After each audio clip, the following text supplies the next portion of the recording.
Then switch to the correct tab, Firefox. Okay, and also get Windows up and music up. I'll just that's enough for the stream manager.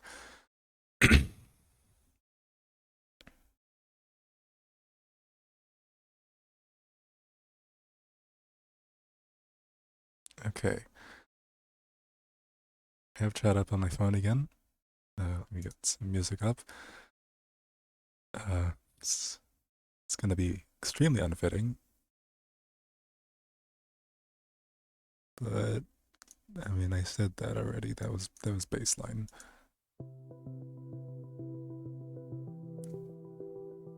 Gotta reduce its volume on my end. Okay.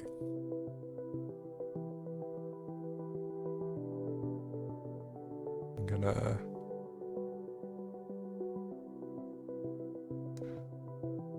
just as a quick explanation, SCP-001 is a special entry which is never. I think, if I remember correctly, the original plan was that it was supposed to be something very special, but at this point, it's just that it's never going to be selected, and instead anyone can make a 001 entry. Ouroboros is the longest one, I think, but I think it's the longest SCP in general.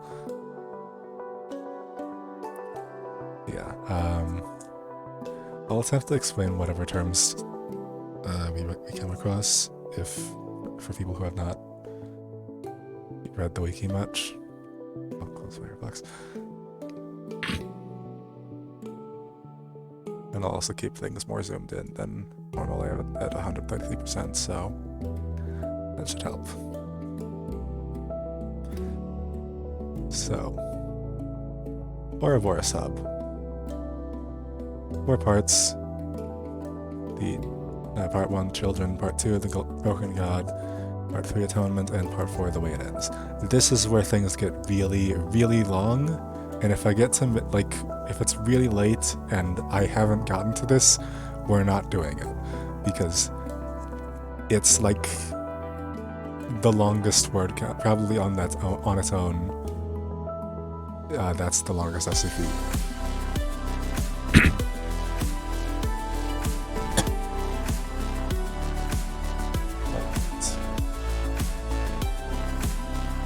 Part 1, The Showdown. This is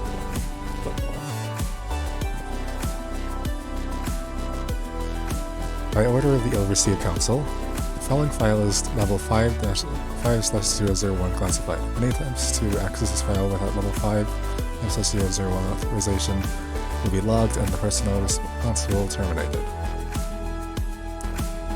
Input level 5 security credentials. Authorization granted. Primary medic kill agents disengaged. Good evening, 0513. Warning. Parts of this file have been locked. Additional level 5 clearance is required to unlock. Objects designation. Item 001. Attainment class. Familial. Containment status. Active stable. Containment procedures. Item 001 is currently contained in San Marco, Mexico, beneath the previous site in San Marcos de la Vida Eterna Church. Original containment procedures have proven sufficient to contain Item 001.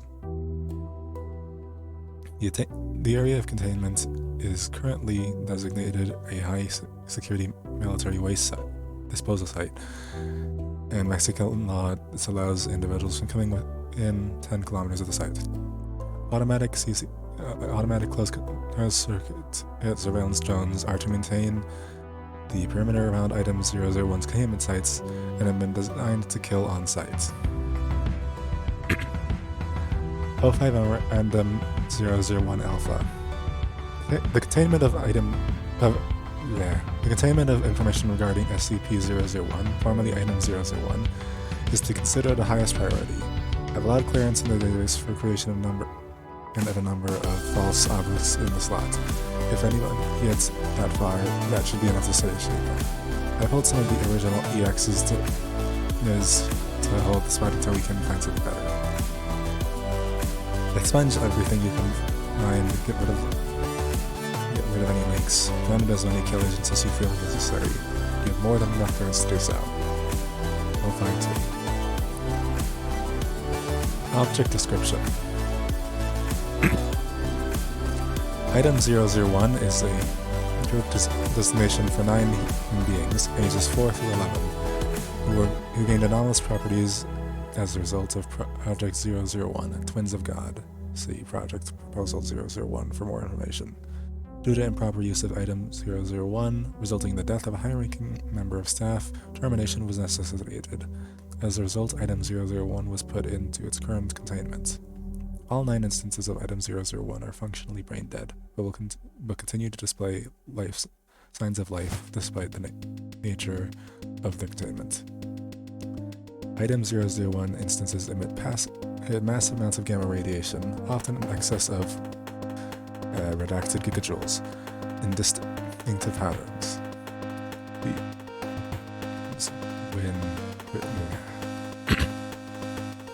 When separated, these patterns appear random. However, certain characteristics become evident when instances are brought together, and as such, each instance is to be contained roughly redacted from any other instance of Item 001.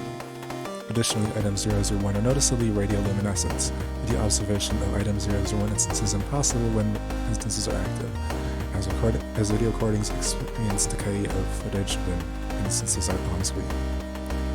Item 001 instances are capable when within a range of no greater than 20 meters from any other instance of Item 001 of long-distance termination of objects, places, or individuals.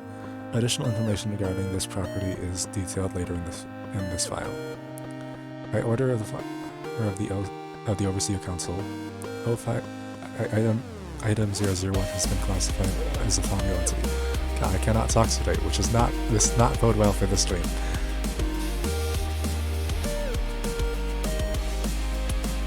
Additional information regarding Item 001 is locked and currently subject to level 5 classification.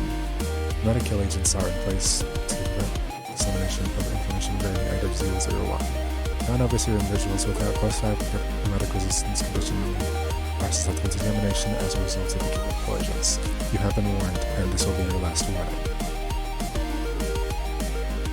Project Proposal 001. Project Proposal. Twins of God. Research Team. Omega 5. Project Dates. February 13th, 1922. Proposal Statement. To create an anomalous entity bound by the necessary forces to the command of the Foundation Central Command Administration. I'm going to try that again. To create an anomalous entity bound by the necessary forces is to command the Foundation Central Command Administrator capable of destroying long-range hostile anomalous threats to the Foundation and global security. Research Team. Team Lead. Dr. Redacted, 051. Assistant Leads, 052 and 053. Requested resources. Access and use of Item Redacted, the subatomic pumping system. Access to use of Harkin's Gateway. Access to use of Item Redacted, multiple injections. Materials necessary to construct a necessary containment and testing facility. No fewer than 50 adult humans, D-Class, for testing purposes. Project details.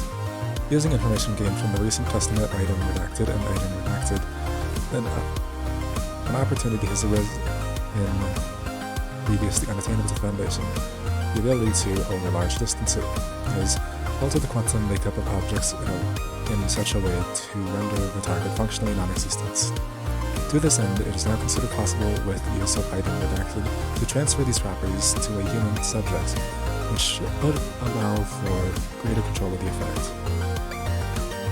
To meet the desired goal of the projects, item redacted, and item redacted have been removed from Foundation records for their containment, and their containment will be placed solely at the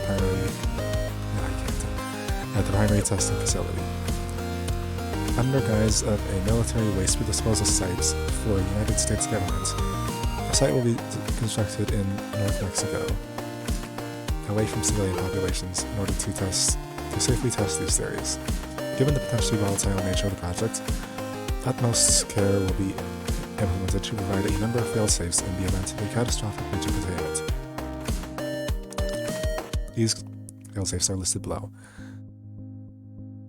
Given the success of the project, control over the entity, tentatively designated Item 001, is to be handed off to the administrator of the Foundation for use against the hostile anonymous organization classified as Group of Instance 003, Kingdom of Abaddon.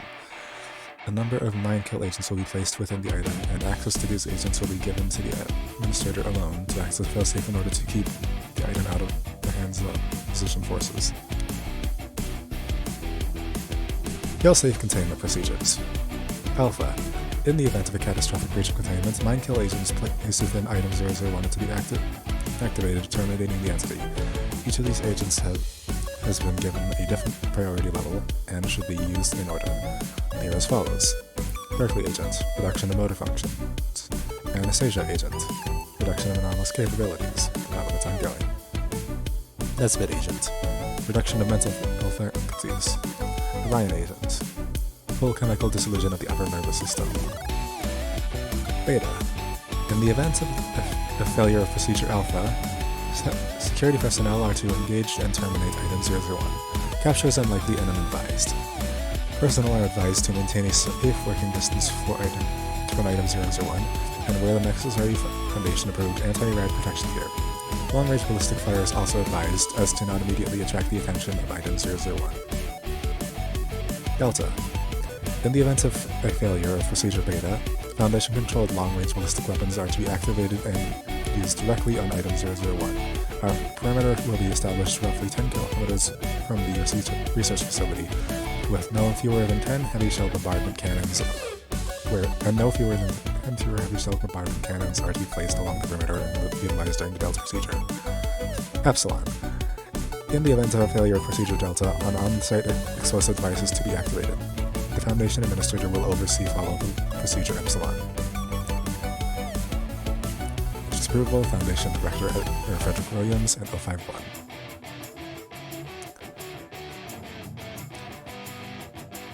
Project Report 001 Delta. Project Twins of God Progress Report. Research Team Omega 5. Project date April 19th, 1924. So this has been going on for 2 years. Project Detail.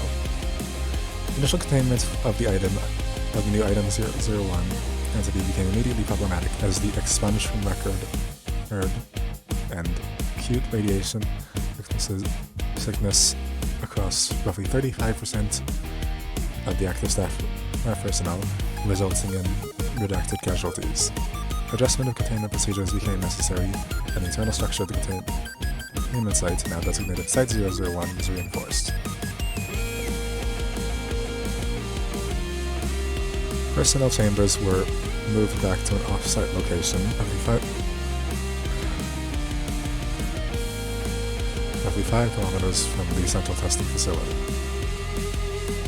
An attack on a Foundation facility in the Sudan. An attack on the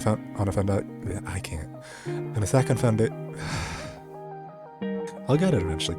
An attack on a Foundation research facility in Sudan by the Kingdom of Abaddon forces increased the need for a long-range defense system.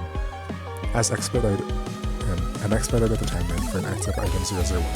By order of the Foundation Administrator, additional resources were granted to aid in the development of more effective testing protocols. Another primary concern became the containment of the anomaly within a single human subject. In 100% of all tests, while anomalous While the anomalous nature would transfer to the subject with little agency, subjects would immediately become paralyzed and suffer from severe cerebral hemorrhaging. The only evidence of the anomaly taking effect was the sudden and random destruction of on-site structures and personnel, theorized to be the result of a loss of control due to deteriorated mental capacities in the subjects. In 100% of all cases, mind-kill agents were utilized to terminate the free Item 001 entity. Additional research conducted by off-site personnel gave light to the possibility of spreading the anomaly over a number of subjects, thus managing the increased mental load of the anomalous properties. After a testing run that left Site 001 at a reduced capacity to operate, and with the allowance of the class personnel transferred off-site to other projects by order of the Foundation Administrator, alternate options for the continuation of the project had to be discussed.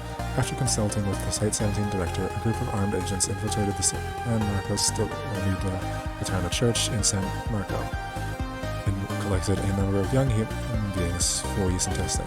Class 9 domestics were applied to the entirety of the remaining San Marco population, who were then transferred to Site 09 for processing.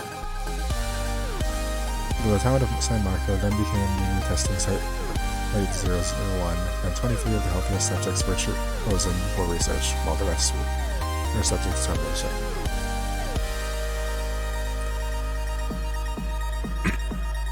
Current status.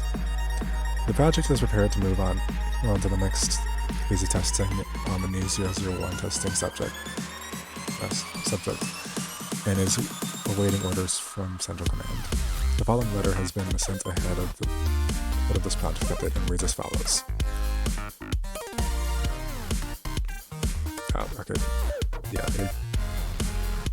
April 3rd, 1924. To Foundation Administrator from Omega 5 team. Administrator Williams, due to cuts and withdrawals ordered from your office, it has become increasingly difficult to maintain the level of progress expected from this project as per your orders. With no communication from Central Command, we assume that our directive has not been altered. The proposal to aid in our project reaching its conclusion will follow shortly. A proposal to aid in our project reaching its conclusion will follow shortly. We ask that you please note the changes of a fine kind. Your timely response is appreciated. Also, forgot to mention, we have a command now. Let's see, yes. Yeah, if you send the exclamation point SCP in chat, then it'll link you to the SCP in question, it'll link you to Ouroboros sub.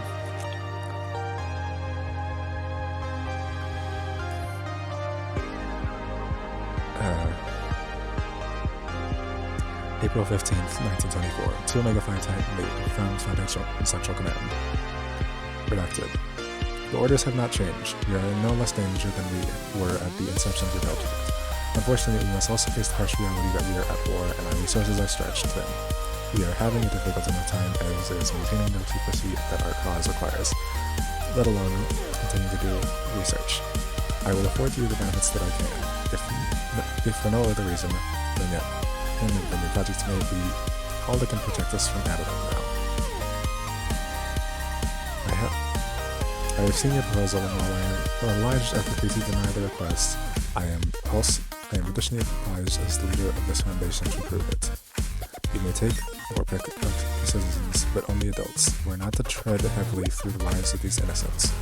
God knows enough blood has been shed on our behalf. I do not wish to spill more. Administrator Williams, Foundation Central Command. File, Group of Interest 3, Kingdom Abaddon.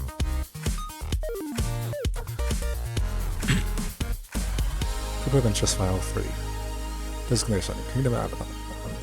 Threat level, very high. Activity level, very high. Priority, level 5. Summation. Group of Interest 003. I'll just short it, GOI 3 Kingdom of Abaddon is a collection of hostile anomalous humanoids currently located somewhere in the Sahara Desert at a location referred to in their manuscripts as the Citadel of our God King Abaddon. These humanoids appear similar to human beings in a number of ways, but all instances appear to be at least Class 1 reality-bending entities, with higher ranking individuals ranking in Class 3 and Class 4 classifications. Due to their anomalous qualities, capture and containment of these entity instances is impossible, and attempting to do so is often exceedingly dangerous. Initial discovery. GOI-3 was initially discovered by French military personnel in 1912 during an investigation of attacks against a small village in northern Libya. The military convoy was ambushed, resulting in the deaths of 80% of the contingent. Survivors reported an attack by no more than 6 sorcerers who were capable of flight and resistant to arms fire. These survivors and the crews who witnessed their account were misprized and released. Foundation personnel first encountered GOI-3 during an attempt to raid on a broken god warehouse in southern Egypt when MTF Alpha 4 No Borders was attacked by a group of anonymous individuals matching the general description given by the French military members. MTF Alpha 4 was successful in repelling these forces and managed to capture a lower-ranking individual. After rostering interrogation, the true nature of the Kingdom Abaddon was realized, and the Foundation Central Command began taking steps to protect the Foundation from the anonymous group. According to gathered data, the Kingdom of Abaddon was originally a group of reality-bending entities from Arabia who sought to carve out a nation of their own within the inhospitable era. Because of their nature, they were able to adapt the harsh landscape to their needs and use the terrain to keep intruders away. Over time, their numbers grew and new births were brought before the ruler of the Kingdom of God King Abaddon to be changed into additional reality-bending entities. However, due to inbreed and other genetic malfunctions that plague their society, GOI-3 is particularly fragile and will likely not last on its own as an independent organization for any longer than 20 years. Collected data implies that Abaddon is aware of this and is taking steps to assure its future. To this end, a number of Foundation facilities in and around the African continent have come under attack by ignorant Abaddon aggressors who have cost the Foundation no fewer than 75 lives thus far and have stolen at least 12 different items. Conclusion. Because of the danger and difficulty involved in confronting the Abaddon aggressors, and because of the lack of information regarding their activities, it is advised that no personnel attempt to engage any group without backup of a heavily armed military contingent. Research into developing methods to combat Abaddon forces is ongoing.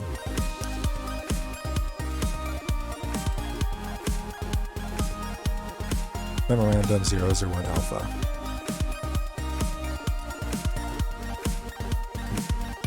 November 29th, 1924. User Omega 51.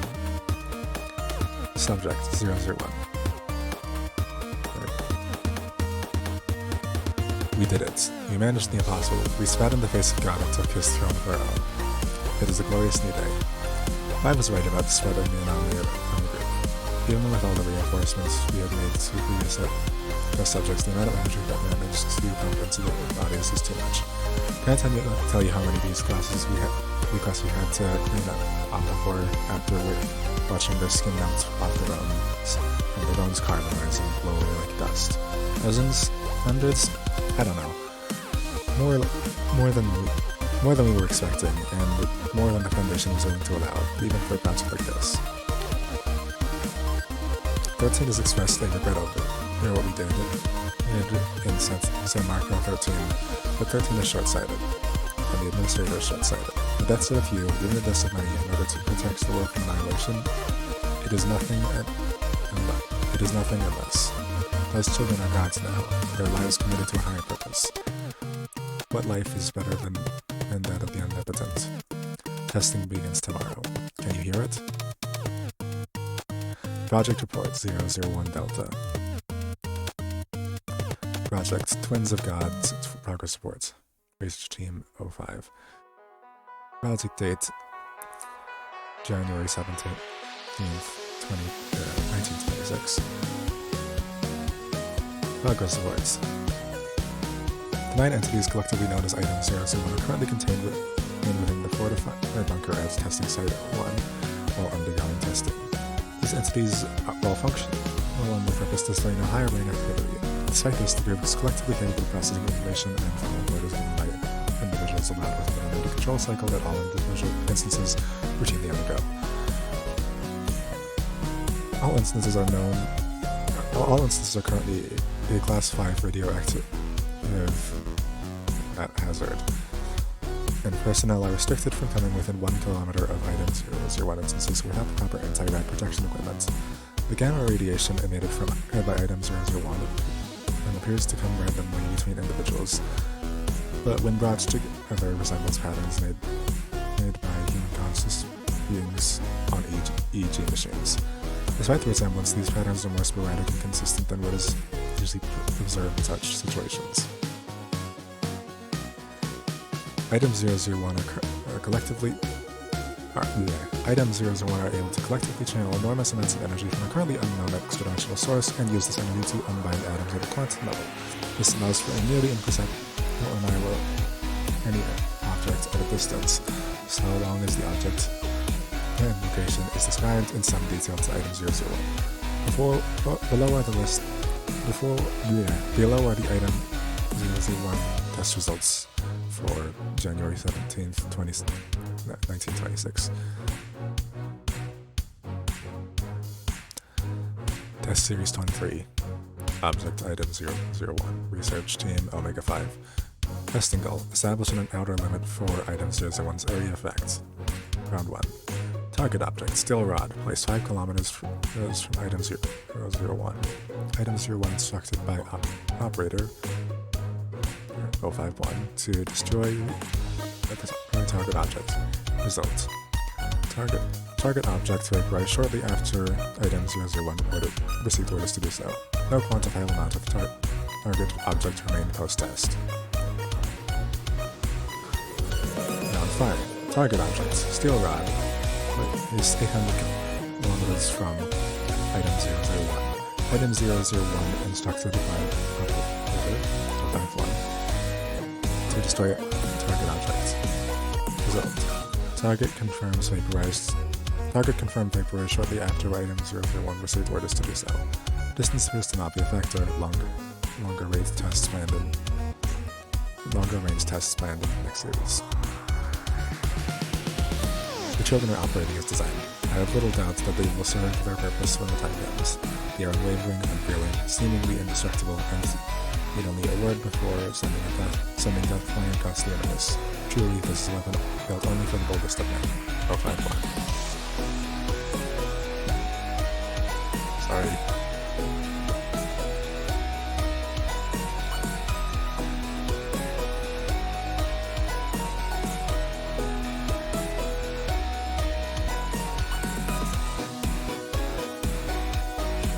Test Series 25.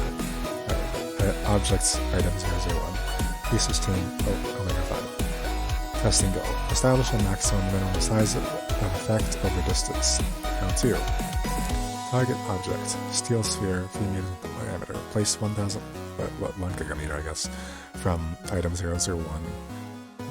Item 001 instructed operator 051 to destroy target object. Result. Target object vaporized as expected. Round 3. Target object. Church of Broken God. Target object.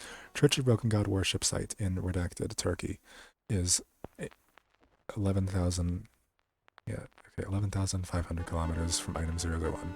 Item 001 instructed by operator 551 to destroy target object. Result. Target vaporized. No additional damage noted to surrounding area. Witnesses to event were administrated class A domestics and really held for additional testing. The test demonstrates that individuals or groups of individuals must be targeted, as targeting a location is not enough to result in their annihilation. Target object. Male human, age 33, located roughly 11,500 kilometers from item 001. Item 001 is routed by operator 051 to destroy target object. Results. Target vaporizes. Collected Foundation correspondence and notices.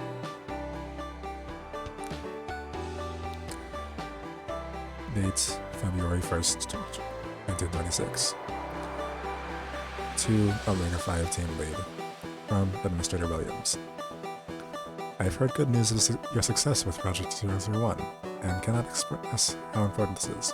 We will finally be able to put an end to Abaddon, and you will be able to better protect ourselves in the future. To this end, I am extremely grateful. However, I must admit my concerns about you specifically, 051. Your recent orders have been troubling in spite of your success. I have no doubt that you are the most qualified man to lead the Omega team, but I understand if the stress of the investment has taken a toll on you. I know it has with me. Regardless, once this is all over, I am prepared to promote you to Director of the newly constructed Site 19, after you've taken some time to recuperate, of course. We can discuss the details when I see you next month, once we've taken care of Abaddon. Sincerely, Administrator Williams. And minor information, Site 19 is generally the most secure site, so yeah.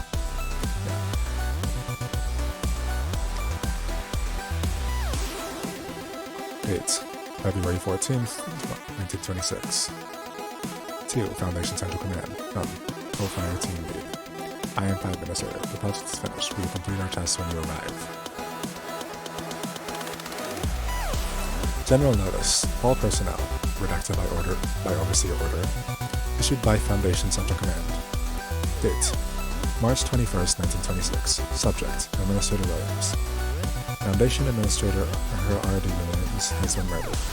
A general warrant has been released for the capture of his killer, and his killer's accomplices, Dr.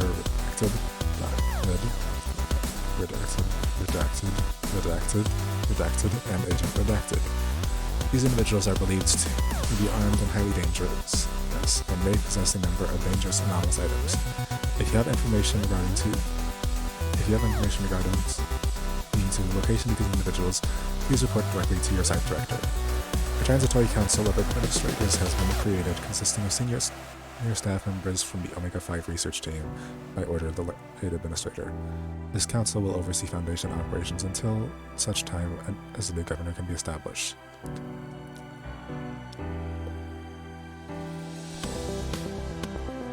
General notice. Issued by Foundation Central Command. Date.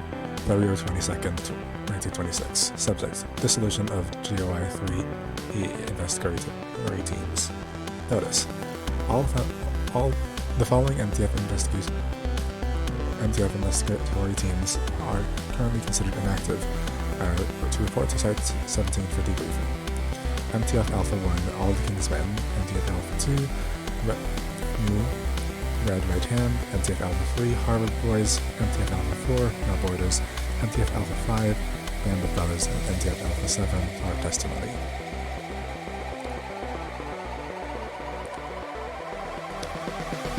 Date. November 1st, 1926. To Overwatch Command. From Director Harrison, Site 23. Subject. Site 23, Scouting Report. My village just came back with reports. I'll send the pictures they took along with the letters. But I still can't believe it. It's all gone. Just desert that goes on for an eternity. Like they were never even there. I had them check, and you were right. No bodies. There shouldn't be any. Should there. Regardless, I don't know what devil you had to make a deal with, but thank you, Harrison. You have not accessed this terminal in 3 minutes. Do you require assistance? Audio file. Begin recording. Better do this now, I think. It's better to get this done while I still can remember it all. It's been a long time since I read this file, longer still since that night in 26. It's been too long since people knew the truth of what we did and what happened to Abaddon once him and the administrator.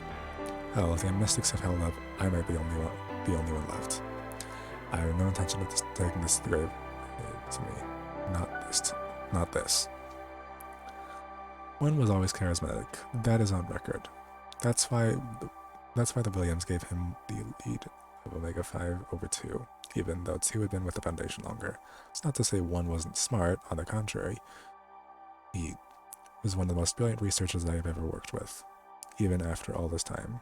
He penned most of the reports for the work that the Omega 5 did, even before we were a full-fledged team, back when we were a handful of junior researchers out of Site 17. He was eloquent and passionate and driven. He was also always detached. He loved his work, don't get me wrong, and the research was his greatest desire. But the direction of the Foundation and the stress on containment he had no love for. He said to me many times that we were underutilizing our assets, that we could provide better containment of anomalies if we weren't so damn afraid of them. Afraid to use some to contain others. He was the original designer of the Thymol classification, of course. Him and the Epsilon sewer research team. I think that's why he was so eager to jump at the chance to do what we were doing with 001. It was unprecedented, the 001 project, but then so was Abaddon. Logs here don't give the half of it, and the rest has been lost to history.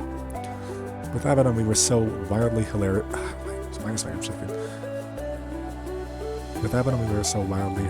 unmatched. A group of decently funded scientists and armed guards against a small army of retired Greens, and we didn't even see the worst of them. Class 2s and Class 3s were more than a match for the best we had to offer, and that was nearly half of a century before we'd seen the first Grand Senate Guard. Some reports claim that their ruler was a Class 5. If true, then he could have blinked us off the map if he wanted. Abaddon was responsible for the complete destruction of 3 sites in 1922 alone. It wasn't just in sub-Saharan Africa, even though we certainly didn't publicize that. There was kingdom activity as far as North Gibraltar, and as far south as Madagascar. They would enter sites, destroy everything, and leave with just a few objects. Shred the records too. And that were we to do. We'd only just begun classifying reality vendors, let alone combating them. Were they to take one of the largest sites in Europe or the Middle East, it would have been a bloodbath. If you're reading this, then you've read the logs about 001. You know what it does, how he built it. The gun to end all guns. A weapon crafted out of human bodies and fire that could annihilate anything, anywhere, at any time, with all with just a brief description. One was fascinated by them. The children. I can still hear them screaming while we put them into the machine and pulled their souls out and replaced them with something else. But it worked, and one was so proud. Then the time came to finish our task. The administrator flew in from 17, one of the handful of times that I've ever seen him in public. He was exiting events. As exciting as an event was, it was thick with solemnity. He all knew the gravity of our task, understood that we were sentencing hundreds to death. I think that if we thought there was any other option, we might have shied away from the edge, but while we watched, one approached the children and spoke the activation points. They were glorious, in a way. Perfect balance of raw energy and human flow. He leaned into them and spoke the name of Adam's for the goal. And then they burst with light and it was over. We had no way of knowing whether or not it worked, other than that we'd seen our other tests. And yet it felt finished. There was a feeling like a collective breath had been released. Then Williams disappeared. His clothes and protective gear followed to the ground in the heap. His gunfire filled the test chamber with smoke. We saw one sprinting towards the emergency exit and 001 glowing again. After this, it was all a rush. A quiet ride back towards the bunker as MTF teams rushed to contain 001, a quick debriefing with other command officials, questioning, searches, it all blends together. One was gone, of course. They didn't find them, and they never did. He wasn't the only one who left. 4 other members of the team he went along with him. A number of other junior staff members, and then about half the senior site at Staff 15, Ian had defected. All disappeared without a trace. Items 2. Ooh, right out of their cells. They discovered later that it was a long time in the making, and one had helped foster the 001 project just to meet this end. We buried the children deep beneath San Marco, covered them in about 50 meters of concrete. They didn't say a word when we put them into the lead bags, not that it would help. They didn't say anything when we separated them, and they didn't say anything when we closed up the 2 months of them. I doubt they'll say anything ever again. I have no doubt that they're still alive, though. The most powerful weapon in the world, armed and loaded without its trigger. One has the trigger, and one alone. With any luck, it died with him. In the end, we were left in charge, the 8 of us who remained. We picked up 5 more of the brightest we could, and pushed on. Abaddon was gone, without a trace. There was still so much to do, but we found a way to push forward. We made do, and in the end, we overcame. I still think about the children under San Marco at the time. About the lengths we went to when we were panicked and afraid. About the things we did, even outside the project. I think about one, too. I wonder if he found what he was looking for. I wonder if he thinks it was worth it. I received a message through the secure system nearly 1 year ago today. I said nothing then, but I'm going to add it to this file now. As for the contents, I'll let others decide. I've seen enough. End recording.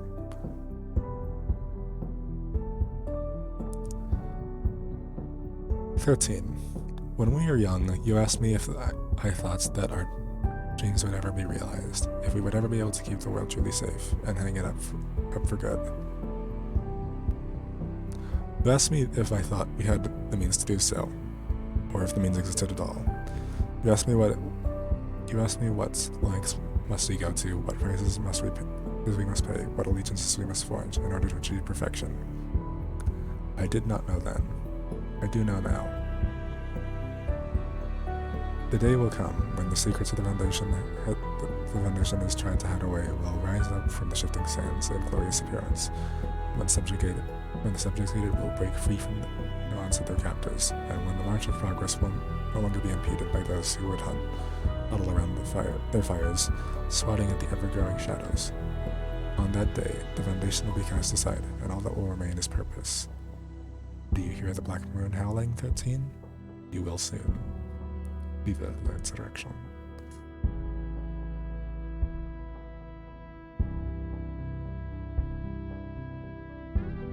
Alright. Part 1's out of the way. Let me put that stream marker up there.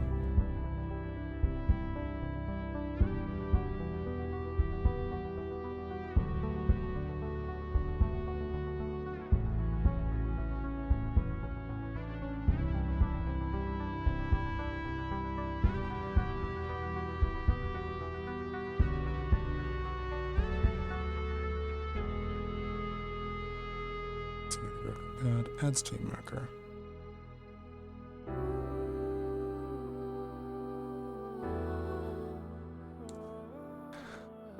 Okay. TwistedGears Cactus proposal.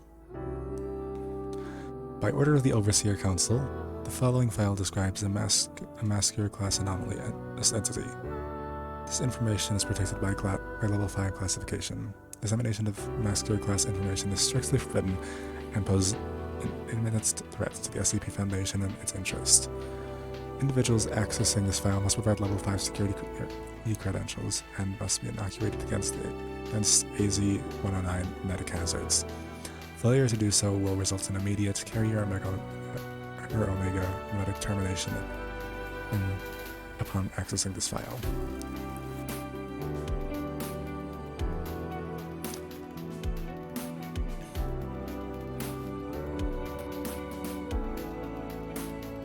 Signs detected. Genetic inoculation ascertained. Welcome, Overseer.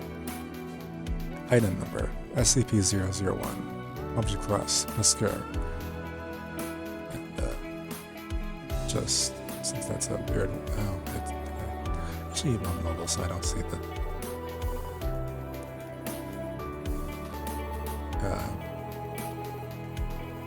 Oh, okay, that footprints are annoying.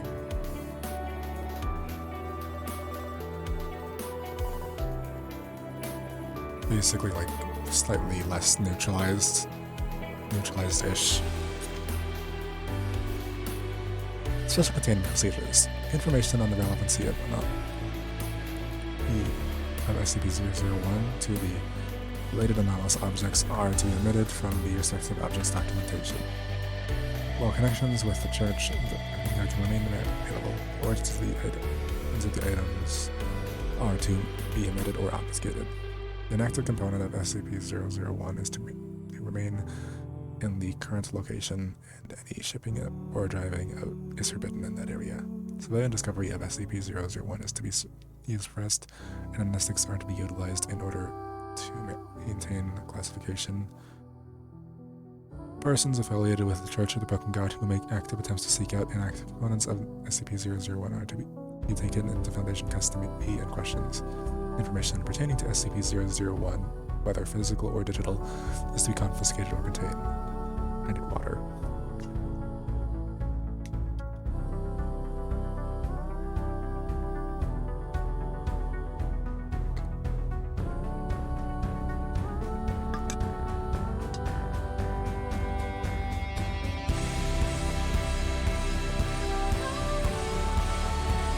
The inactive component of SCP-001 is expected to remain inactive. However, should SCP-001 experience spontaneous reanimation, all mobile task forces at nearby sites 27, 44, 90, and 101 are to be assigned active countermeasures. Should this event, currently designated an Ed-001 apotheosis event, occur in the modern world, it is believed that the current means that information suppression would be invisible. It is likely that a 001 apotheosis event would result in an SK class broken masquerade scenario, and following that, an XK class end of the world scenario. Also, that's probably one of the worst red lines in this article. Just as a minor clarification, these are not inherently related. There's an entire broken masquerade canon. Broken masquerade scenario doesn't actually inherently mean that the world would end. The XK class end of the world scenario is also pertaining to this SCP. So, yeah. I did not realize that when I initially read this, and it caused a lot of confusion. Also, my music stopped, so I'm gonna pick something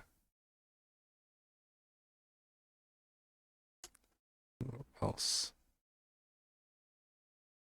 Well, it's even more unfitting.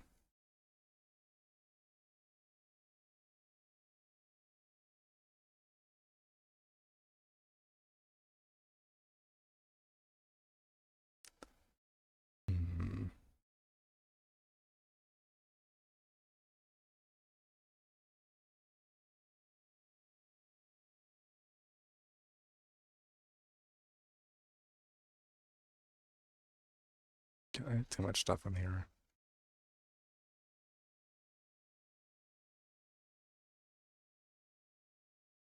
Okay. Go with the most unfitting music for Halloween ever.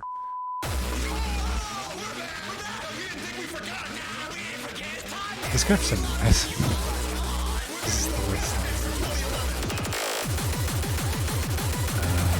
Also, I'm going to reduce the volume of music because it's kind of loud.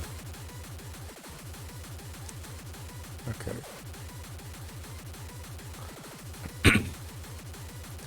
SCP-001 is a collection of anomalous items, formerly a single massive mechanical entity assembled by members of the Church of the Broken God in late 1942 near La Paz, Mexico. Items include SCP-17, SCP-1339, SCP-882, and several internal components of SCP-692. A full list is available here. I'm not going to go through the... Oh, it doesn't even link.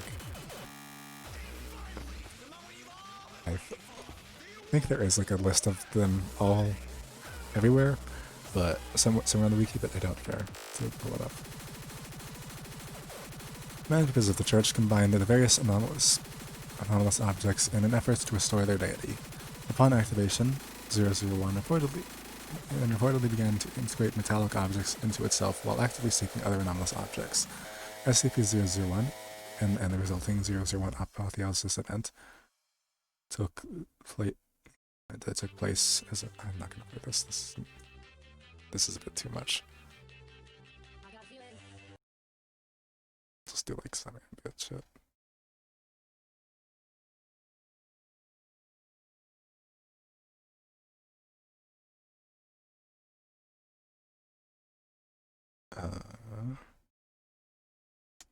We'll just do Halcyon Days.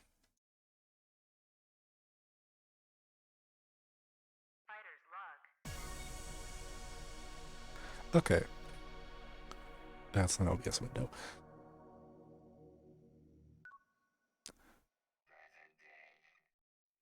SCP-001 and the resulting Thing-01 apotheosis event that took place as a result of this assembly was the cause of significant environmental changes in western Mexico and required one of the most widespread use of MS6 to date. Post-events, the active components of SCP-001 were taken to Foundation sites for containment, while the inactive components of SCP-001 remained on the bottom of the Gulf of California at approximately 23.807 to 69 minus 108 418 369. Should we pull up that? Let's pull up that. Let's.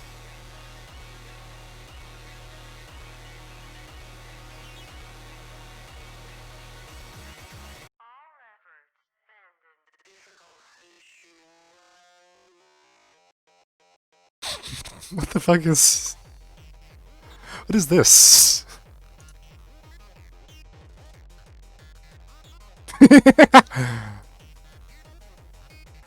Beautiful.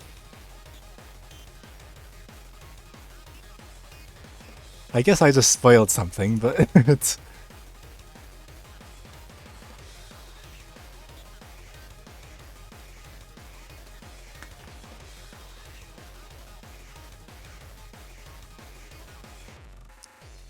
I don't know why I searched it up. I knew it was gonna be fucking Ocean. Plus Darkroot is probably screwing with things.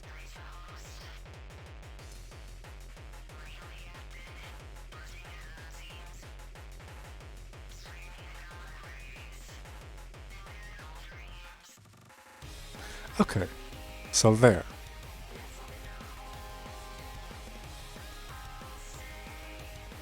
Cool.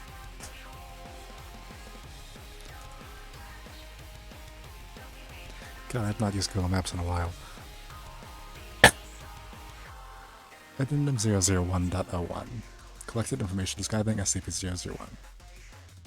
Transcription of statement by Father George Castillo, August 1945. Bernard was the first, I think. The first who contacted me after they had found the heart. The way they described it, the fervor that was in their eyes, it captivated me, and I knew then I knew they had done it. I went to meet with Anthony and Salvador the weekend after my sister's confirmation. They showed it to me.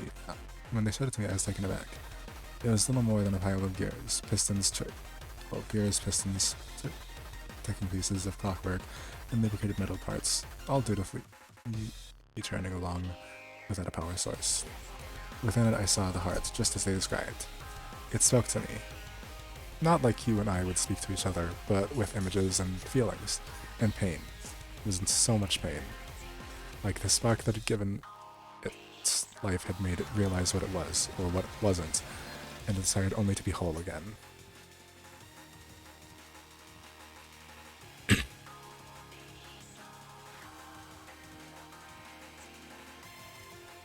Desire is a strong word, perhaps. Not desire, more that it was more than it was an impulse. Something within the creature drove it forward towards some unthinking, unfaltering end. The creature they presented to me, it was not like the other artifacts I had found and blessed. This one was different. There was something wrong with it, and I did not know until later that what they had done. Yeah, this gets really uncomfortable.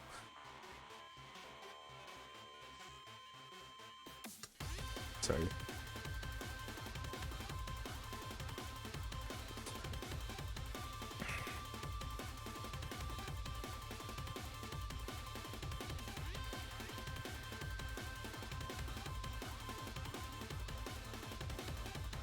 Begged Salvador to take it back to that beach and undo it, that it was not right, but they would hear nothing of it. It started moving before it left, shaking enough from side to side that it could achieve locomotion. It hobbled over a wrench, and the wrench became part of its body. They said to me, "Our God is unbroken." I never saw them again. Excerpt from an interview with Francis Bollinger in 1946. It didn't use words or any kind of language. It would make metallic sounds, but at the same time, images and concepts would come to mind when it around it. Have you ever felt when you thought or an idea and it's there we go. Have you ever felt when you have a thought idea and it's there, born in your whole body? You still had to think the words for it, despite knowing the sentence before you finish the sentence? It was like that, but from an alien mind. Truly the words of the divine. Excerpt from an interview in 2007 with Trixie Silva, agent of the Unusual Instruments Unit. The Unusual Instruments Unit is another group of interests, also the Church of the Broken God is, but the UIU is the FBI's version of the Foundation. Which just basically means it's the shit version of the Foundation.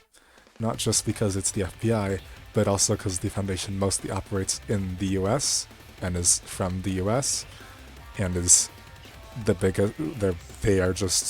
They do a better job than the UIU.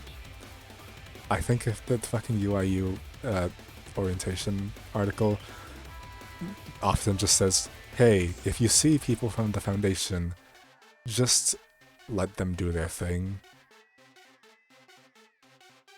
Although most of the UIU introduction unit is basically just, hey, if you see anyone else who knows what the hell you're doing, just let them do their thing, and if they tell you to do a thing, do it. Because they're really kind of worthless. They do nothing. They're bad at everything. There were a few wolves. Wait, you know what those are, right? They're like hunters that work. They work for the Horizon Initiative. They confronted us near a church in Santa Margarita. Wanted us to turn in the stuff they had collected with it for the Church of the Broken God, like the Abrahamic stuff we'd handed over. We deliberated on whether or not we should give it to them. Our stance with the HI has been a bit shaky, more so in recent memory. Horizon Initiative is another group of interest. Good, this song is really good. I don't remember what the Horizon Initiative does, so yeah. Well, we've been on good terms with the local broken churchgoers. The wolves are more aggressive. We looked over what we had, and all we did, this woman walks up. I don't know where she came from. She dressed like a hippie, thin iron chains from her hair, but she seemed distant all the time. The look in her eyes, her little smile, she was hardly there. She looked at what we had, and she said she only wanted this. I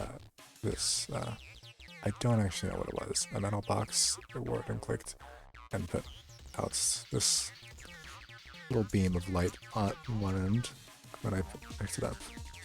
Felt lighter than I would have thought. I saw it was important to her, and she said it'd be easier to show me than tell. She closed her eyes and bowed her head. She didn't move or speak after that, so I closed my eyes as well. She brought up her forehead to mine, but kind of offset. We stood like that for a second. I'm not even gonna try to pronounce that. before she suddenly moved her chin down, made me jerk downside. The world dropped beneath me, and I fell. Something clicked in my mind, an image of two gears formerly enmeshed together, now broken away. I felt my teeth and my spine arch out as I bent over one step, and I clicked along on the multidimensional cog that was the planet. It spun around the furnace of the sun, tethered to it by the chain that was gravity, and we hurtled together through an oily cosmos with all of the power in an infinitely unwinding spring. Sorry. It was an experience. No, it was not a religious experience, but yeah. She told me to pick the box back up after that, and I felt a lot happier than before. I couldn't tell if it actually had more weight or if it felt more significant. I gave it to her, and I wouldn't hear anything otherwise from the wolves or my teammates or my superior.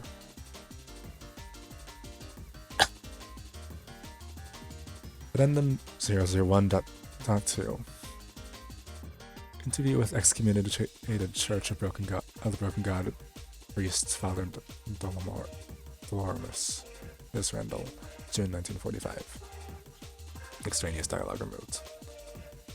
Alright, you mentioned the heart earlier. Were you there when they found it? No, not at all. I was out of the country at the time, working with a new mission in Panama. I only heard about Ezekiel after the fact. It was Ezekiel, one of Rama's agents. Before he was made a leader of the church, Robert would keep a number of them around. These individuals who were in tune with God and could feel its presence, speak to it. Ezekiel had discovered an artifact of some value, and Rama took him on afterwards. These agents were the first to discover their experiments with the augmentations as well. As you can manage, many of them died. But not Ezekiel? No, he was very close to Bravo, and I don't know if he would have risked Ezekiel's well-being. It doesn't matter, Ezekiel didn't need augmentations to speak with the god. He was just capable. So what does Ezekiel have to do with the heart? Right. You heard Avery tell you that they had a stockpile of artifacts, right? Anything that one of those agents touched, if they felt something, they would have shipped it to La Paz. Was the rest of it. Most of it was worthless, but every now and then they would find something legitimate. The purifier one, whatever you call it. One of the agents discovered that near Nepal.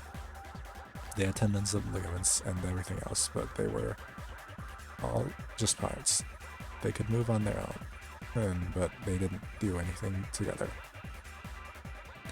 How do you mean? The text referred to the god reassembling itself once the pieces are wrought before its heart. All you need to do is feed the heart a limb, and the god will have a limb. But they couldn't find the heart. There were a couple of agents who claimed to have found one, but they were the same useless pieces of they were all the same useless piece of machinery as the rest. Where does Ezekiel figure into this? Ezekiel was the one who told Brahmo that if they could not find the heart, maybe they could build one of their own. At the time, flew directly in the face of church doctrine.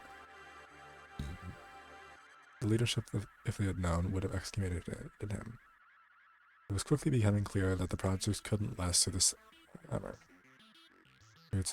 to the summer.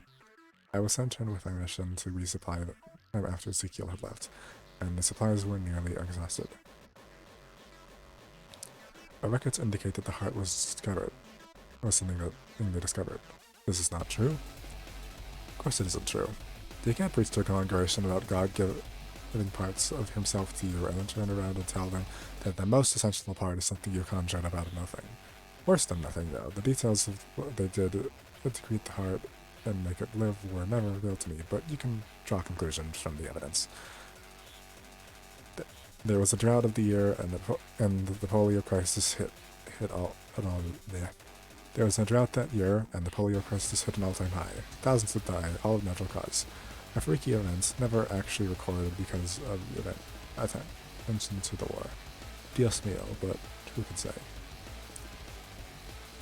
Do you think the two are related? I think the timing is too coincidental. And knowing what I know about what that thing became, I think the answer is clear. That was not the heart of God, agent. That was something different, altogether different. Addendum 001.3, a covered video transcript in November 1942. Video recovered from a local documentary film crew. Shot begins on a destroyed home. The record centered around the garage. Metal fragments and strips of rubber hail down the driveway and onto the asphalt. Onto the pieces. Pieces of various automobiles are strewn across the sidewalk. The trail leads to SCP-001, which is integrating a truck into its chassis. SCP-001 continues to the nearest house, where it begins assuming the gutters. Residents of the area flee. Several injured by discarded shards of glass and twisted metal. Discharged by SCP-001. I've been going for over an hour already. Lights produced from various parts of SCP-001's body focus on the various prone figures. The section, along with the undercarriage of SCP-001, alters and drops away from the main body, which continues down the street in search of more sources of material. The ejected subsection continues alterations, forming a vertical pod somewhat resembling a human spine and ribcage. Pod collapses in various areas, with like protrusions head extending outward as the rest of the pod changes into a humanoid form roughly 3 meters tall. Light is produced from the head, which is focused on a nearby civilian. The metal humanoid picks up the civilian, who appears to be dead, and places it into a small chamber between the humanoid's ribs. Ribs vibrate as the humanoid approaches a second civilian, who is attempting to crawl away. She attempts to struggle as the humanoid lifts her and places her inside its chest cavity. The humanoid turns away from the camera to approach its third civilian, and what appears to be the woman's dismembered hand falls to the floor. Our growth on the humanoid's back slowly expands as it continues to gather bodies. The body of the humanoid decreasing in size as it does so. By the sixth consumed immediate body, the growth is larger than the humanoid, and it is unable to continue bipedal movements. The limbs recede into the body, and the ribs extend to allow it to scuttle on the floor of a nearby house. On the roof of a nearby house. It remains in place for 20 minutes. The bulbous exterior cracks and is torn away from within, revealing 3 humanoids. They each appear to be symptomatic of SCP-217 and exhibit physical characteristics of the 6 captured civilians.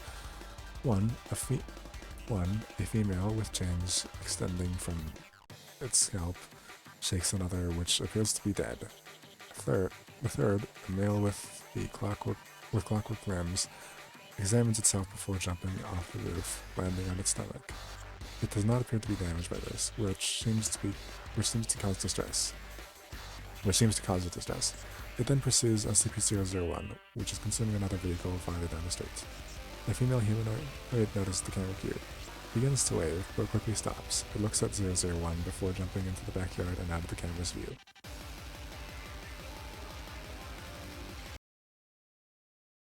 Addendum 001.04, taped phone conversation with Robert Bravo. Now, the following is audio from a taped phone conversation between an agent of the Church and the Broken God, name unknown, and Robert Bravo. The call was recorded in December 1942 and was collected by Foundation personnel during a raid on a church stronghold in 1996. I'm actually going to just play the recording for this. We quickly change the OBS settings. Okay. Hello? Bless you, Father. Dimitri? No. Oh, of course. Bless you, child. How is the little lord? Stronger every day. We had to move him from the back of our office into a warehouse nearby. He's being fed? As you required. Good. When will you be moving to Peñasco? Within the week. We are only waiting for the next train. It may need to be sooner. There was a raid in La Paz 2 weeks ago. 3 of our men have not been accounted for. There is a growing Foundation activity nearby. Father? Father? Tomorrow. Father? Yes. You had expected them to head north, but they come west instead. A minor setback. What about the safe house? There are nearly 100 other artifacts there and... Minor setback. They don't know where it is, and even if they did, that isn't their priority right now. Their eyes, and the eyes of the rest of the world, are in Europe. As their gaze settles there, they will not realize their accomplishment until they are powerless to stop him. That was, something else I needed to ask you, Father. Yes? Our God is ravenous. We cannot seem to satiate him. The supplies we were given are not. What is the issue? Father, the Lord is eating its own housing. We cannot convince him to stop. He cannot be reasoned with. It's nonsense. The heart of the devout may speak directly to our God. Can you not hear his words when he reaches out to you? Do you not feel the machine moving inside of you? Or do you need more proof other than the living, breathing God before your own eyes? No, Father, it is not that. It is... I will hear nothing of it. For years we have prayed and asked for our God to be unbroken before us, and now he has presented himself. We know that the divine will speak to the heart of the devout. If you're telling me that there are none among you who are devout enough to commune with our Lord, tell me now so you can be replaced. Our faith is strong, Father. Please, forgive my insolence. I am only misguided. See to yourself, then. I worry for your faith. Have one of your brothers, one who is stronger than you. Have him speak to the Lord and tell him the necessity for secrecy. Our Lord will understand, no doubt. The unbroken God is a reasonable God. Yes, bless you, Father. Bless you, child.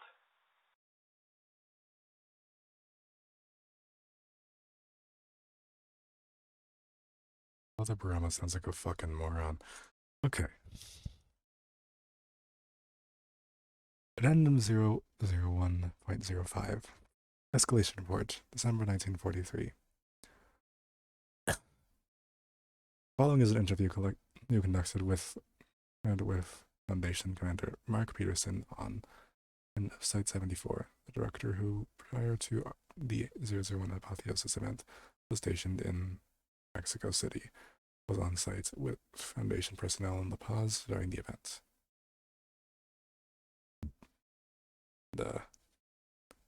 This is the result of the event.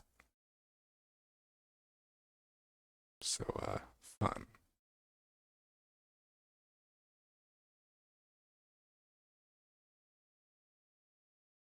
Director Cornwell. Start again from the top. We're recording now. Commander Peterson. Alright, the first reports we got about church activity in Mexico were in 41, but they were all pretty minor at the time.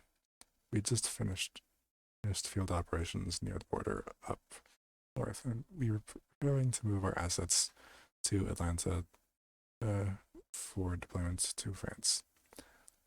We had just gotten their orders to retrieve a series of sensitive objects that they didn't want to get into the hands of the Krauts, and they were going to move our entire division to get it done. Leadership wasn't sure that Roosevelt would make the call, so to move in enough time for us to blend in with the Americans, so we were going to go in separately. The whole thing was a mess. What kept you in La Paz? I was there on accident. One of our trains had taken the overland route to La Paz, probably to pick up some armaments there.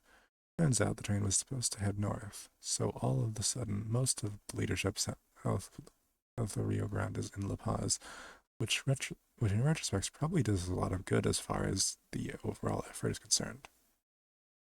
When did you first hear about the 001 apotheosis entity?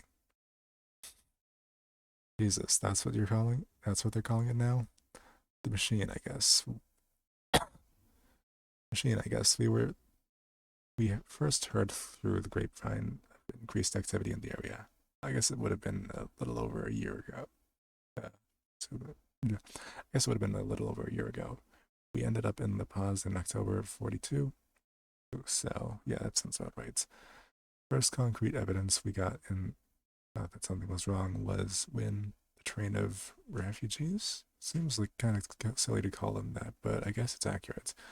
They showed up in La Paz near the end of October talking about how their entire town had been mulched.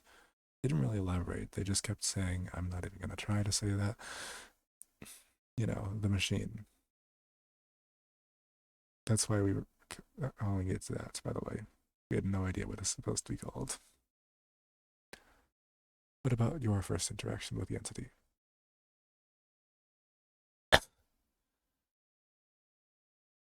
Well, the rail stopped running, and if that's what you mean. We got word from the local authorities that there had been some accident up north and that the trains weren't heading to the border anymore. It wasn't a huge issue for us since we had taken a couple of vehicles and as we could have taken a couple of vehicles and headed east until we hit one of those little towns at the foot of the mountains. Most of them were hooked up to a separate rail line entirely, and we could have gotten out that way. But the big stuff, the stuff that the train had been sent to La Paz for, couldn't just be moved, so we were going to wait it out. Then DeMarco had the bright idea to send the party up the rail line to see where the holdup was and see what we could do to clear it. He led the expedition himself. What happened to Agent DeMarco? You know damn well what happened to him, Bill. For the record. Fine. We didn't hear back from them for 3 days, and we're going to send the rest of leadership east that way, so we didn't have to wait. Then, after 5 days, one of DeMarco's guys showed up at our camp. He was delirious, talking about the world eater, and some of the rest of the guys had gotten mulched, and they hadn't they? I know it wasn't as big as it ended up, but it was something. It wasn't something to fuck around with. DeMarco, are you all right? Yes, he tried to kill it. He probably knew that we wouldn't be able to find out until later that we couldn't contain this thing. There wasn't a hole in the world big enough to put it in, or a box that it wouldn't eat its way out of. It didn't matter for him or anyone he went with. The machine didn't care. When did you first see it? December. Once we'd hunkered in as part of the expeditionary team that flew up there to get a good look at it. It was already. You saw what it did to the side of the country. I'd never seen anything that big that could move. It was like a mountain of moving hearts blackening the sky as it burned through whatever it wanted. Or it was shoveling it. As it burned through whatever it was shoveling into its chest. And it was small then. I don't even know. We all had XK event preparation training, but this is above and beyond anything we trained for. It was for inevitability. We knew we were going to die, and this thing was going to kill us. It was just a matter of when. Addendum 001.06, Collected Foundation Correspondences. Notes. The following are excerpts from written correspondences by Foundation personnel stationed at La Paz, recovered from the temporary site in the wake of the 001 apotheosis event. Names have been omitted. Here redacted. I don't know if this will get to you. None of the trains are running, but our commander says that he can still get letters out. I hope it does. I'd like you to read it. Skies down here have been dark for weeks. Smoke from up north every day. It makes it hard to breathe. Smoke from up north every day makes it hard to breathe. I still don't have indoor plumbing here, but here are nobody's but the other guys in our company speak English. We still don't know what we're We still don't know what we're down here to do either. I keep hearing we're here to fix the rails, but why aren't we going north? Aren't the brakes in the rails up north? A man came into town today with damn near half of his face cooked off. He was like a dead man. Didn't respond to nobody. I should put the music back on. Respond to anybody.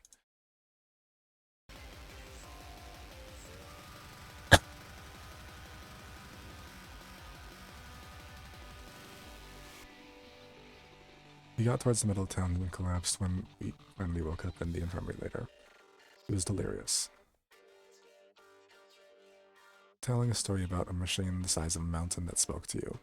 Said there were people jumping out of their homes and running just to throw themselves into it. Said they were shredded, like jumping into a lawnmower. Then he died. Nobody died, and nobody knows why. Mountains crumbled before our own eyes. We saw a figure rising through the smoke, slow and numbering, but with terrifying momentum. It didn't crawl like the beasts or walk like a man, but was propelled forward by the turning of a million cogs, like an iron centipede. Its body extended upwards into a smoke higher than we could make out. Within its chest, we saw fires like furnaces of hell. It came to the mountains north of us, and it did not stop or go around, but went through it and devoured them. It reached out its long, pulsing arm and pulled the entire village into its maw. Saw men leaping to their deaths as their homes were swept away into the same inferno as the rest. As it howled, not just through the grinding of their gears and the churning of the machines, but in our minds. I could hear it in my heart. It was screaming. Directive. Central Command Site-001. Courtesy of Redacted.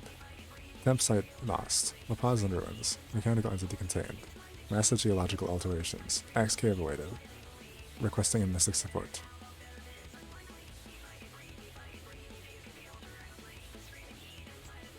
Addendum 001.07.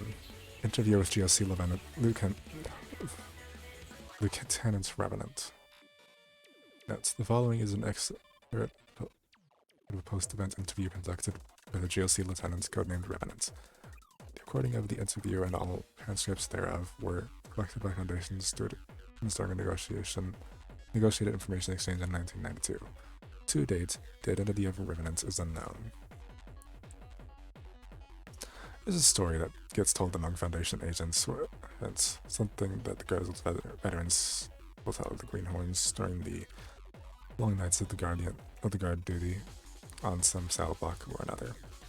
I don't know who started it, but I know they still tell it. It's been a half century, and they still get it right. You can give them that much credit. They say, "Don't you know? The GOC killed God."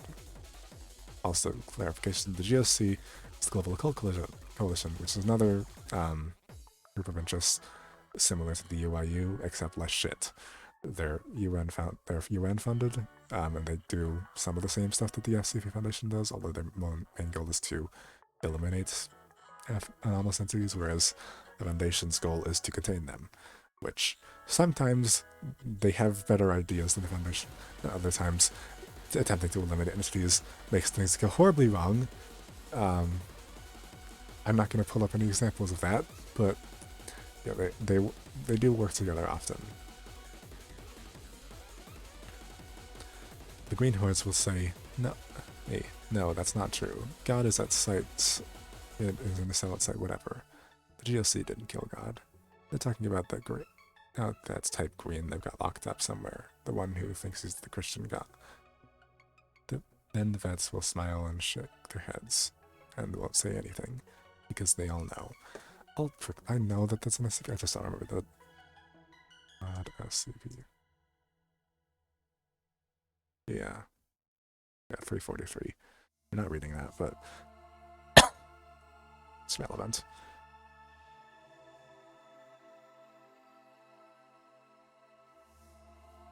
They know that in 1943, in the midst of an of the apocalypse, and the Foundation could do nothing but watch the end while the Allied Occult Initiative, a poorly funded, undermanned, and inadequate predecessor to the Coalition, saved the world. The metaphorical gun was found on an island off the coast of Greece. I can't even remember what it looked like. All I get is that sort of fuzzy recollection the amnestics leave me with. And I distinctly recall that it wasn't as heavy as you'd think. Why the amnestics? It was with detached deployments to the area, and apparently one of the pieces had some mind-altering effect to it. I think a vague sense of feeling something wrong, so I'll take their word for it. I have a vague sense of feeling something was wrong, so I'll take their word for it. I don't remember what it looked like. I can't recall how it destroyed that much land. Hell, I barely remember what or when it happened. And the only reason I know or where is all the maps, all the before and after maps. But I can still feel it in my gut. I can still feel it in my gut. That wasn't how things were meant to be.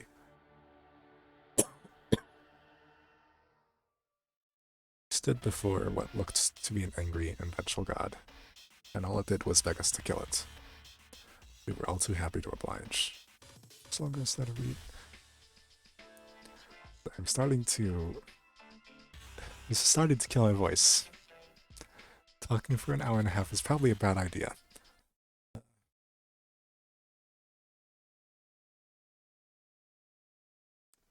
Okay. And then 001.08 covered video transcript. Note the following transcripts.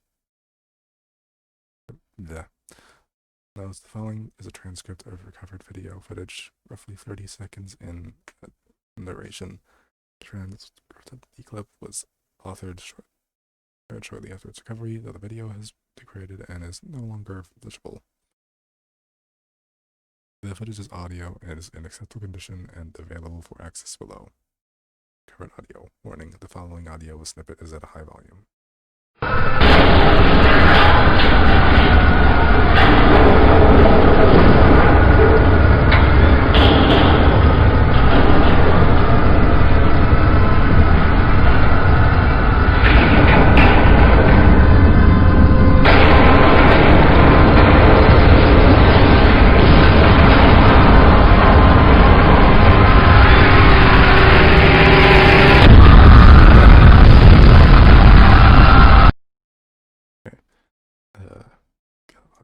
Back.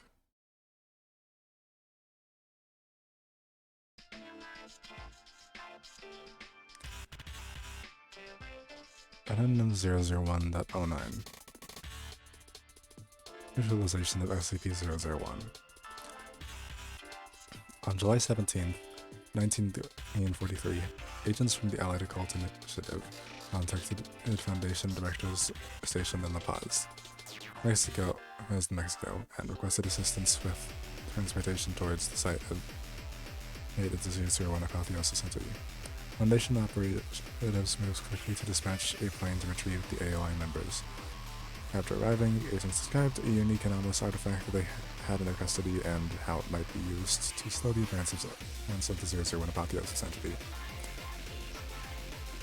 3 days after arriving in La Paz on July 24, 1943, the Allied Occult Initiative dispatched a single agent to the site of the 001 Apotheosis entity with an anomalous artifact in their possession. On the morning of July 25, 1943, as the 001 Apotheosis entity approached the shore of the Pacific Ocean, another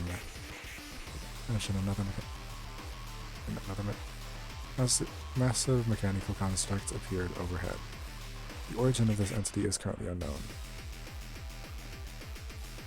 Yeah.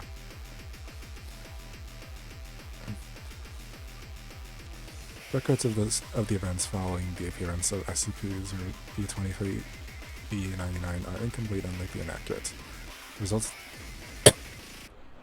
of this engagement was the annihilation of SCP-001.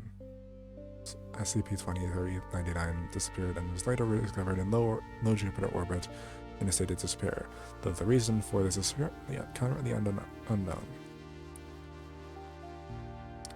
Remaining inactive components of SCP-001, a massive unassembled group of machine parts, remains at the bottom of the Gulf of California. Upon removing SCP-882 from the inactive substructure, the remainder collapsed and became wholly inert.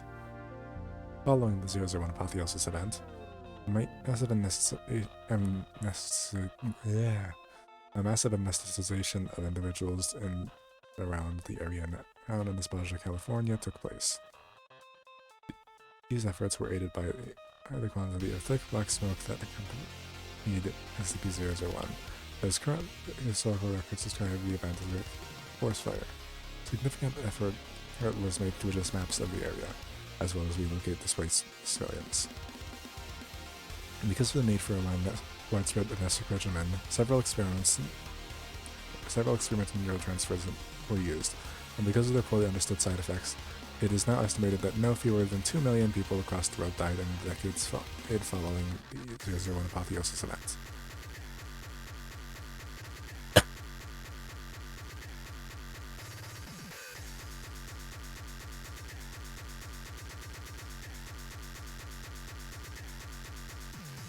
Addendum 001.10 collected analytical initiative documentation. Notes. Following documentation was given to the Foundation personnel by Person Register 04D-001. See Addendum 00112.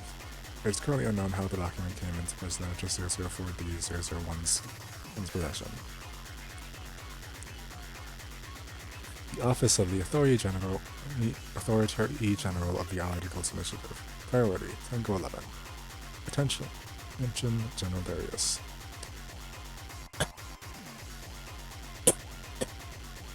Artifact Collection Report. Author, Lieutenant Van Pelt. I don't know what CO stands for. Colonel Bagram. Report length, 57 pages. Summary report. On December 30th, 1942, a rogue humanoid entity anomalous in nature was sighted by a patrol near a small island off the coast of Greece. This entity, who claims no name and did not communicate readily in English tongue, was carrying a small cubic artifact no larger than a big ball. The entity appeared to be feminine and had a number of steel chains extending from its scalp. Entity was originally willing to give possession of the artifact, classified AR-213, but became hostile shortly thereafter and began speaking. Entity became big threats on the lives of the squad and subdued two officers before being incapacitated by Sergeant Dixon. Entity he made reference to the west of Mexico, demanding to be freed so the artifact could be taken there. Further research was uncovered, which has uncovered increased SCP Foundation activity in the area, as well as some minor geological disturbances. On the orders of Colonel Bagram II, 2nd Platoon was ordered to ship to the site of the disturbances of the entity, classified EN-430, in tow, with the entity in tow. After boarding the ship bound to America, EN-340 became passive, albeit obviously uncomfortable and disturbed. Recommending further physiological evaluation of EN-430 upon return to prior termination. Words. Recommending further psychological evaluation of EN-430 upon return prior to termination. Once analysis of AR-213 is completed, artifacts will be shipped to Zurchin for consideration. Report is attached for your consideration. Ooh, more audio parts. Addendum 001.11. Agent Robertson's statement, January 1944. Notes. Agent Aaron Robertson was on site during the collection of 001 artifacts. As the most senior member of Foundation staff assigned to the collection, he was required to submit a post-event statement. The report was filed at Site 17 until it was added to the other classified material related to SCP-001. It is unknown whether any other individuals had knowledge of this report, or if any copies were made. The following is an excerpt from the report, from the statement. And audio levels again.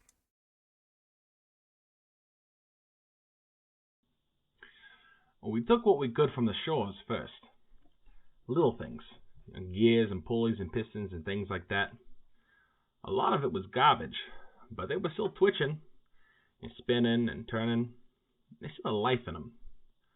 The small stuff sort of died off after a couple hours, but I heard some of the bigger pieces were still churning weeks later, like cutting the head off a chicken.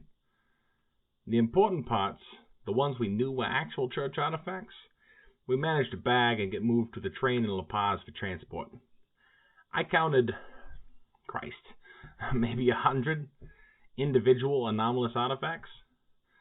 Some of the boys at the train station joked they'd have to build a whole new site just to keep it all. We kept casualties low, fortunately. Mostly guys just being dumb around machinery, acting like it still couldn't take the arms off. Rodriguez got his hand crunched, and we had to help move him to the local clinic. I think we only had one death the entire time. One of the locals we hired to help dive down through the bay and get straps around the heart so we could pull it up. I didn't see it, but I heard about it. It said they found him with his head smashed between two moving pieces. Said it looked like he shoved it in there himself. But I don't know. I didn't see it. I did see the tags, though. You know, when a place manufactures something, and in order to identify where the part came from, they'll get a big piece of metal with their name on it and stick it to the side of the part. Well, we saw plenty of those on other parts. The stuff that they had collected while it was eating its way to the sea. None of the church artifacts did, though. They all, buzzed along like everything else, but they weren't marked.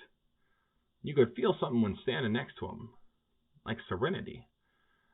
The whole project felt like that. It felt calm, like relief. Except for the heart.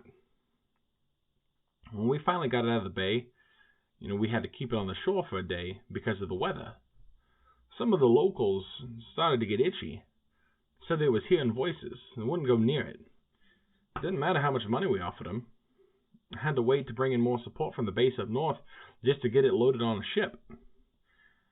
I don't know. I've seen all kinds of things. But my memetic resistance is pretty high. I had to pass a handful of tests just to get this assignment. Everything was clean. But I can't deny getting another kind of feeling around the heart. I don't know if I'd say I was hearing voices, but... Right, the tags. It was as we was leaving and loading it on the ship, I was going to take it north, that I saw them for the first time. I didn't even think to say anything then. It didn't even pass my mind until I started looking at some of the files. And then that ship crashed in the storm, and they lost the heart. And the whole time, I kept thinking about those goddamn metal tags. I realized it then, I think. That wasn't a church artifact, Johnny. They said, property of the factory.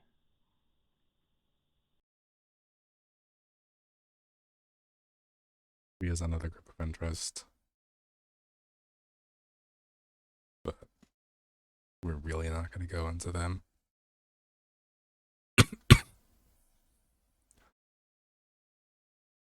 I think after this one, I'll just switch over to like Celeste or something. I physically cannot. Oh, I cannot do another. Maybe I don't remember how long part 3 is. So if it's short, then I read it. But it's like a similar length to these two, then I'm gonna have to stop.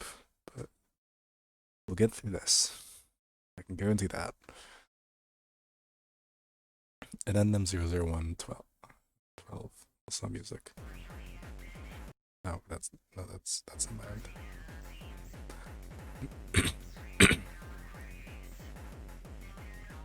In CV with person of interest 0 is 004D-A/01 Notes.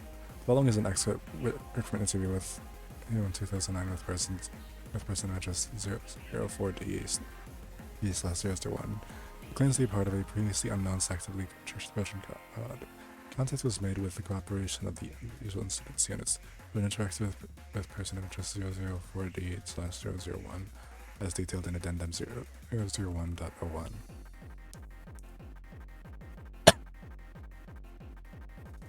So, tell me what you think.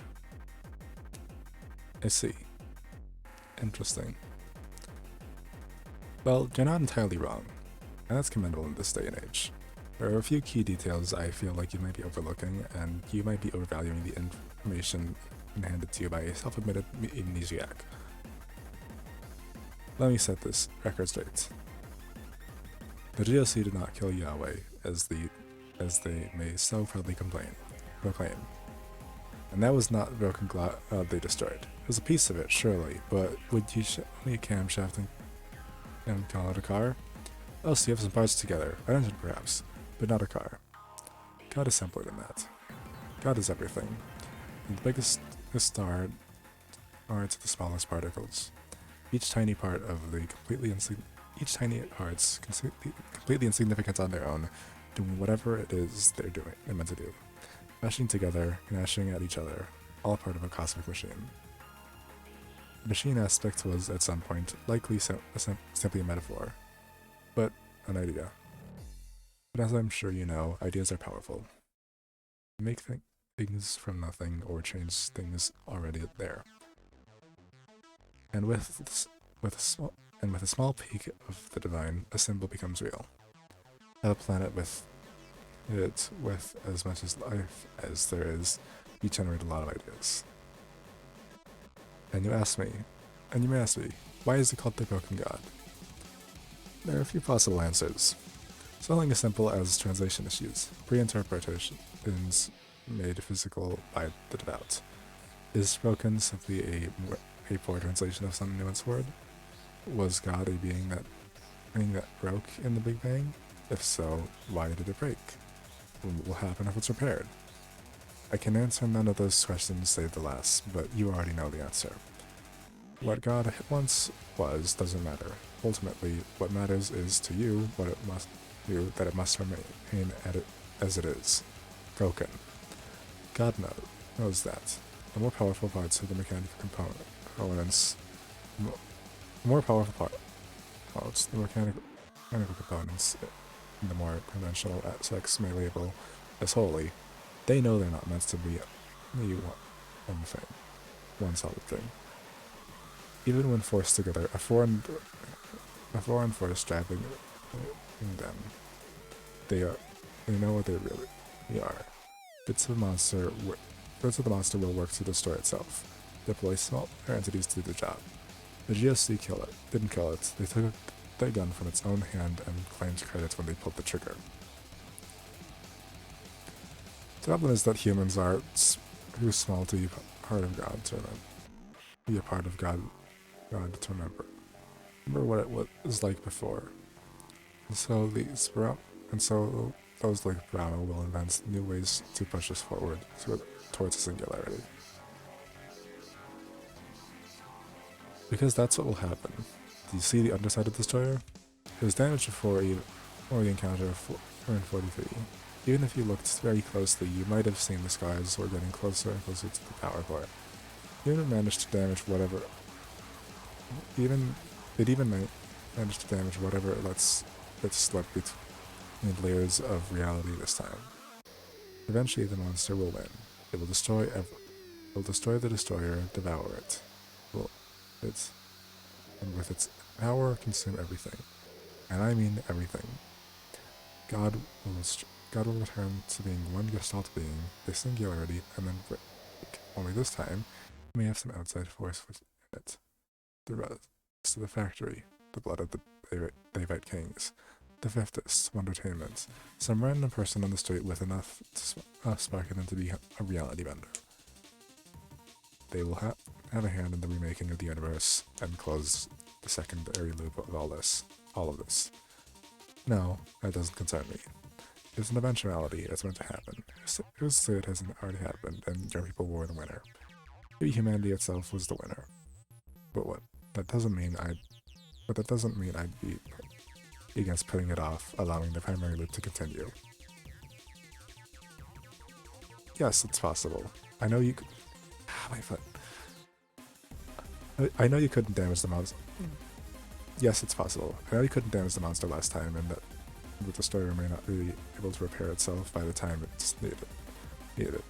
When it is needed. But who's to say you can't aid it, or mimic those who seek to rebuild God and acquire outside help? Working together, nothing is impossible. Apart, we are broken, but united we are God. Oh my fucking god, that has killed my voice so fucking hard.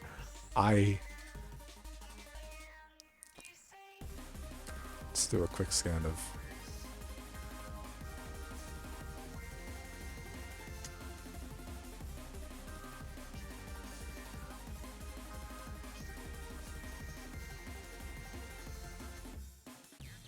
Sorry, just give me a second.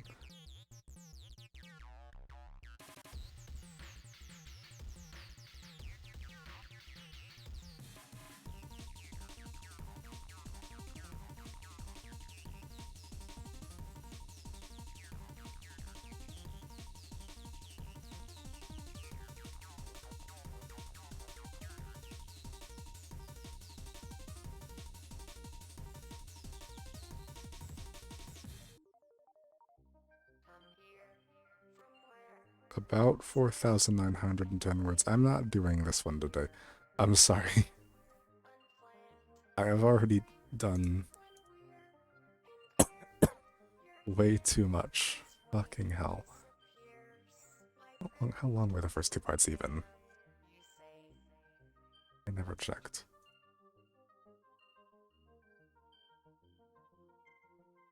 I really should have.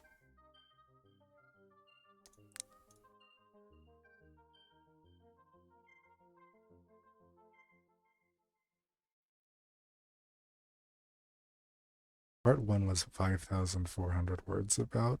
It's probably inaccurate because I'm just going off of Excel and word count. And that selected the parts that aren't part of the SCP. So I will simply...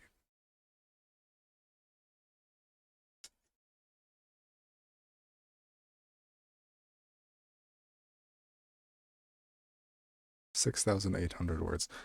Yeah, I think we're done. Actually, although I'll give you one little thing. Let's see how long the way it ends is. Just, actually no, because I don't want to spoil it, because the way it ends is pretty good.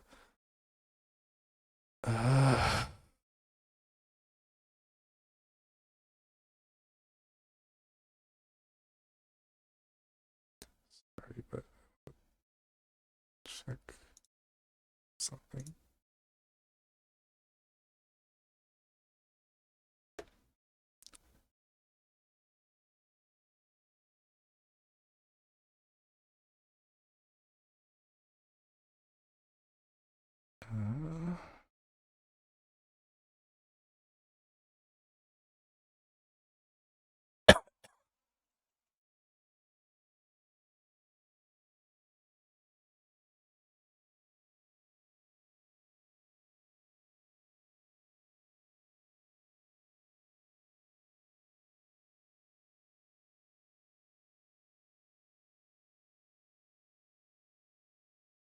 I think I'll just call it that for the day. So I can't do another. I can't do another section tonight. Maybe I'll stream again tomorrow and do like part 3 and probably not part 4 because I know it's gonna have a really goddamn long word count. Yeah. Battle yet?